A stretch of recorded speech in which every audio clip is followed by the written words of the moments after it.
والصلاة والسلام على من لا نبي بعد اما بعد صدر محترم حاضرین جلسہ آج میری تقریر کا عنوان ہے پیارے نبی کیسے تھے۔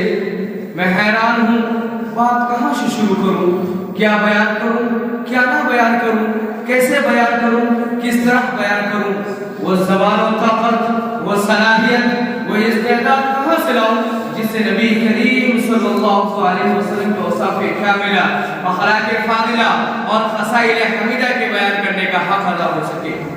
ہزار بار بشویم دہن زمش کو گلا، ہزار بار بشویم دہن زمش کو گلا، ہنوز نامے تو گفتن کمالے بے ادبی۔ آپ کا حلیہ مبارک بیان کروں، آپ کے قامت زیور کا تذکرہ کروں، آپ کی انگلیاں، آپ کے ہاتھ پاؤں، آپ کے بال اور آپ کی ریشیں مبارک کا تذکرہ کروں، آپ کی مہر نبوت بتاؤں، آپ کی چال، آپ کی رفتار اور انداز گفتگو بیان کروں، آپ کے سونے جاگنے، اٹھنے بیٹھنے، کھانے پینے اور رہن سہن کو بتاؤں، اپنوں اور غیروں کے ساتھ سلوک و برتاؤ کی بات کروں، انسانیت کی فلاح و بہبود کے لیے آپ کی بے چینی اضطراب اور محنت و کوشش کا تذکرہ کروں، محنت و کوشش کا تذکرہ کروں۔ آپ امام الرسول سرتاج اولیاء سید الاول اور افضل کائنات ہونے کو بیان کروں۔ ظفر کے تابع قدم ہر پوجا کے میری گرم، ظفر کے تابع قدم ہر پوجا کے میری گرم، کرشمہ دامن دلی کشت کے جائے جاز۔ بیان کرنے کی تو ہر چیز ہے اور بیان کی بھی گئی ہے اور قیامت تک بیان کی جاتی رہے گی۔ حضرت انس فرماتے ہیں کہ رسول اللہ صلی اللہ علیہ وسلم نہ بہت لمبے تھے نہ بس کر بلکہ درمیانہ قد کے تھے، لیکن مجمع عام میں سب سے اونچے دکھائی دیتے تھے۔ رنگ نہ بالکل سفید چونے کی طرح، نہ بالکل گندم گو کے سونا پن آ جائے، بلکہ 14ویں رات کے چاند سے زیادہ روشن نور اور مراحت دیے ہوئے تھا۔ آپ کے بال نہ بالکل سیدھے نہ بالکل پیچدار، بلکہ ہلکی سی پیچیدگی اور گھنگھریالا پن تھا۔ 40 سال کی عمر میں نبوت ملی، 13 سال مکہ مکرمہ میں رہے، 10 سال مدینہ منورہ میں اور 63 سال کی عمر میں وفات ہوئی۔ آپ کی چال میں پرتیلا پن اور جمال تھا، جھک کر چلنے کی عادت تھی، سینہ نکال کر متکبرانہ کبھی نہیں چلے۔ آپ کے دونوں منڈوں کے درمیان دوسرے کے مقابلے میں کچھ زیادہ فاصلہ تھا، گویا کہ سینہ مبارک چوڑا تھا۔ آپ نہ موٹے بدن کے تھے نہ گول چہرہ کے، البتہ تھوڑی سی گولائی آپ کے چہرے اثر میں تھی۔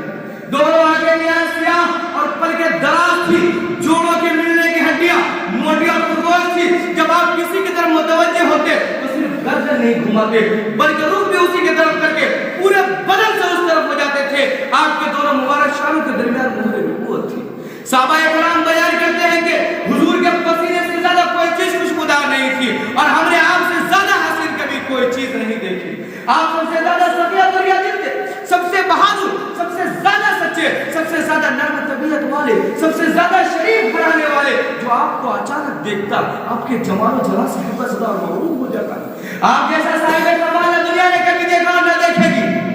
نبوت سے پہلے آپ کی زندگی میں مثال اور پاکیزہ زندگی تھی، اس پاک اور نبوت کے بعد اس پاکیزگی میں جو حسن کمال پیدا ہوا اسے بیان ہی نہیں کیا جا سکتا۔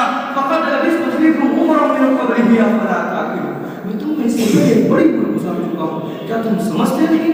حضور سب سے زیادہ خیراتار تھے، سب سے بڑے عابد و زاہد تھے، راشد الاختیار تھے، سراج الصالحین تھے، سب سے زیادہ حیادار معاملات و باقیدار تھے، سادگی اور کرامت کی زندگی گزارنے والے تھے، سب پر شفیق رحمدل تھے، مظلوموں بے کس و کمزور اور لاچاروں کے ملجا و مابا تھے، سب کے داد رسی اور سب کی فریاد کو پہنچنے والے تھے۔ نہ کسی پر الزام لگایا، نہ تان و تشریح کی، نہ کسی کا برا چاہا، نہ کسی کے ساتھ برا برتاؤ کیا، نہ کبھی کسی کو ڈانٹا اور نہ مارا، وعدے کے پکے، عہد کے پابند، امانت دیر و یکتا، سب سے بڑے مربی، سب سے بڑے معلم، سب سے بڑے قائد، سب سے بڑے مجاہد، سب سے اچھے منتظم، سب سے اچھے منتظم، سب سے بڑے مدبر، ساری دنیا سب کے حقوق ادا کرنے والے، ساری دنیا کی بھلائی کے لیے بے چین و بے قرار، فلعلک باخع نفسک علی آثارہم ان لم یؤمنوا، پر شاید کہ آپ ان کے پیچھے اپنے کو ہلاک کر ڈالے اگر وہ ایمان نہ لائے۔ آپ کے اخلاق کریمانہ قرآنی تعلیمات کا مظہر اور نمونہ کامل تھے۔ قرآن میں جو کچھ اب آپ کی زندگی میں موجود تھا گویا قرآن آپ کے آیت مبارکہ کی شکل میں مجسم ہو چکا تھا۔ حضرت عائشہ فرماتی ہے کلام القرآن، آپ کے اخلاق قرآن تھے۔ خود حضور میں اس لیے مبعوث کیا گیا ہوں تاکہ حسن اخلاق کی تکمیل کرو. اللہ تعالیٰ حضرت صلی اللہ علیہ وسلم سے حقیقی عشق محبت عطا فرمائے. آمین. وآخر دعوانا الحمدللہ رب العالمین.